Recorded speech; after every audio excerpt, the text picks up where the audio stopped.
So as Apple releases new iOS updates, there's always hidden tricks within the iPhone and things you probably didn't know existed. Now, I enjoy filming these videos for you guys, and I know you guys enjoy watching these iPhone tricks you probably didn't know exist. So here we go. Here's another episode of iPhone tricks you probably didn't know exist. Now, as always, if you would like to stay up to date with the latest iOS news and Apple software updates, make sure you subscribe and turn on those notifications so that you don't miss another episode. Now, the first thing I want to talk about is how to block a particular contact within the emails application. Yes, you can actually block certain emails from sending you, right, a sender from sending you an email, just like you can within the phone application. If we tap into the phone app here, I'm sure you guys already know, if you receive a phone call from an unwanted number, you tap on the I next to it, or you tap into the number itself, and then you go into the block this caller, and you can block a caller from a particular phone number. Well, the same concept applies, and not many users know about this, within the emails app. So if you tap into the emails app, you go to the email and the sender that's constantly sending you spam and the person that you want to block, you tap into the sender's name here. Once it highlights in blue, tap it again. It will show you the email, and then you can actually block this contact, and they will no longer be able to send you any more emails on your iPhone. So this is a great option here to block a particular email address that's constantly sending you spam emails, and you can't really unsubscribe, right? Because if it's a company, sometimes you can go back and unsubscribe. Sometimes when it's a person, a sender, you can't. So that's a way to block a particular sender on the emails application, just like you can on the phone app. Now, the next thing I want to talk about is how to multi-select images and send them via email, maybe messages, save them as notes. So I'm sure you guys already know that you can go into the Photos application, and let's say we want to select this image here. We can drag it around and select multiple in order to select these and send them over by multitasking, via email, by maybe messages, and we can send these along to a particular contact by dragging and dropping across the OS. But did you know you can actually do this with a Google search as well? So if we head on over into Google search here in Safari and we find an image, we can tap and hold, drag it around just like so. Just go ahead and tap and hold here, drag it around, and then select multiple images from Google search itself and do the same thing. Did you also know Siri can actually send particular screenshots and information by simply asking? For example, if you're in Safari and you're browsing through, I don't know, let's say your Best Buy, as you can see I was looking at a camera, I can actually use Siri to send this. So hear me out. Send this to my brother. Ready to send it? It'll actually send an attachment of the particular item that you're looking at with a link, so the other person can actually take a look at that product or thing. I can actually also say, take a screenshot and send it to my brother.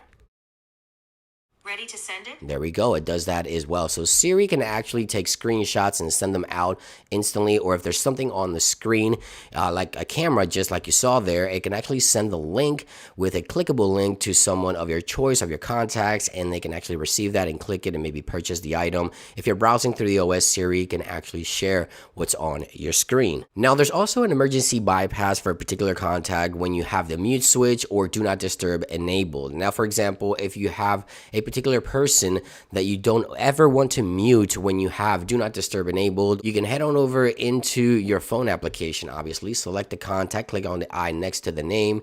You want to click edit here, and then you want to click on ringtones. Now, not many users know about this. You have the option now to bypass emergency. So emergency bypass will allow you to bypass the silent switch for that particular contact, and when they call you, no matter what you're doing, no matter if you're in silent mode, no matter if you're in do not disturb mode, the call will come in and you will hear the phone ring regardless for this particular contact. Again, this is the emergency bypass, and you can choose this directly within your actual phone application, going under ringtone options here and selecting emergency bypass. Next, I want to go ahead and show you how to get a custom emoji on the status bar of your iPhone. So if I go into focus mode here and I use this focus mode, you see that on the status bar I get that really cool fire emoji. And I'm going to show you how to get that or any other of the options available directly on the status bar of your iPhone and next to the clock right there. So what you have to do in order to get that on the status bar,